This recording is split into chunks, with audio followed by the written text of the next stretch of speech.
बार्शीचे आमदार राजेंद्र राऊत सध्या पत्रकार परिषद घेत आहेत। आपण थेट जाऊया या पत्रकार परिषदेकडे। दादांवरती दबाव आणला नसेल, शिवाय तुमच्यावरती SIT सुद्धा माघार घ्या ह्याच्यासाठी सुद्धा मी भांडणारा एकमेव आमदार या ठिकाणी असेल महाराष्ट्रातला। आणि त्याचा खुलासा तुम्हीच मी उपोषण सोडवायला आल्यानंतर दिला, म्हणजे तुम्हीच खुलासा केलेला त्याचा। मग मला एवढंच या ठिकानी म्हणायचं की नेमकं माझ्याकडनं काय चुकलं की तुम्ही थडा थडा थडा मला पण बोलायला लागले का? तर मी काय प्रश्न केले म्हणून किंवा माझ्या तालुक्यातल्या मराठा समाजातल्या बांधवांना काय तुमचा संशय आला, त्याचे प्रश्न विचारले तेवढंच उत्तर द्या ना तुम्ही। काय 11 प्रश्न विचारलेत, आज त्याचं आंदोलन झाले, असं असं आम्हाला वाटतंय, त्यांनी मला निरोप द्या, आम्हाला बोलवून घ्यायचं किंवा सगळ्याच कार्यकर्त्याला बोलवून घेऊन हे असा असा विषय, तुमचा गैरसमज संपला विषय। तुम्ही बघतो ठेवतो, दारातच येतो, ताईला सांगा, आईला सांगा, वडिलाला सांगा, दारातच मी सभा घेतो, एवढा अहंकार कधीच असू नये, कोणालाही असू नये। रावणाची लंका सुद्धा राहिलेली नाही, दुर्योधनाचं सुद्धा काय झालेलं आहे सगळ्या संपूर्ण विश्वाला माहीत आहे। त्यामुळे एवढा अहंकार असणं अत्यंत दुर्दैवी आहे।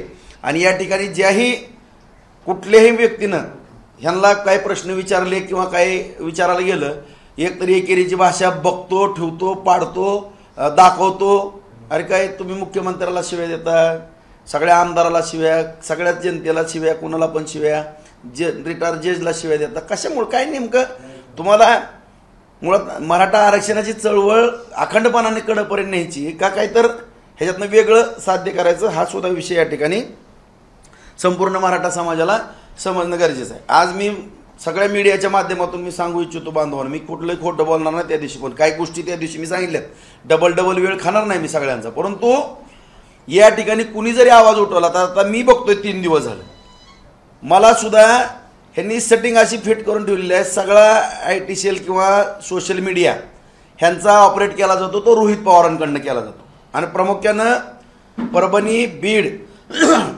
बीड जालना हिंगोली ह्या टापूमध्ये जास्त मीडिया, जालनामध्ये ह्याचं केंद्रबिंदू आहे असं आम्ही पण शोधून काढलेलं आहे।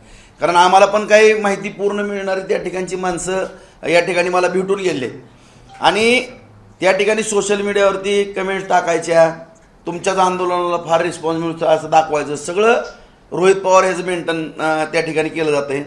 परत जर कुणी बोललं ह्यांचं क्या ह्यांना प्रश्न विचारला, लगे फोन चालू करायचे त्या व्यक्तीला, कुणी पण असू द्या, सर्वसामान्य असू द्या। माझ्या अगोदरच्यांना बराच अनुभव आला, फोन करायचा, अरे तुरे बोलायचं, कुठंतरी शिवीगाळी करायचं। ही तुम्ही माझ्या पत्रकार बांधवाला मी दाखवतो, मी आता 2 फोन उचलले, मी माझ्या स्टाईलनं उत्तर दिलं, परत मला काही जाणकारांनी सल्ला दिला की भाऊ तुम्ही काय फोन वगैरे उचलू नका, परंतु हे बंद करा।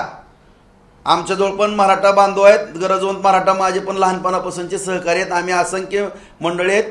तुम्ही जर असे फोन करून शिव्यागाळी करायला लागले तर जशात तसं प्रत्युत्तर दिलं जाईल, इतकं काय सोपं समजू नका तुम्ही, असं कुणाला हलक्यात घेऊ नका।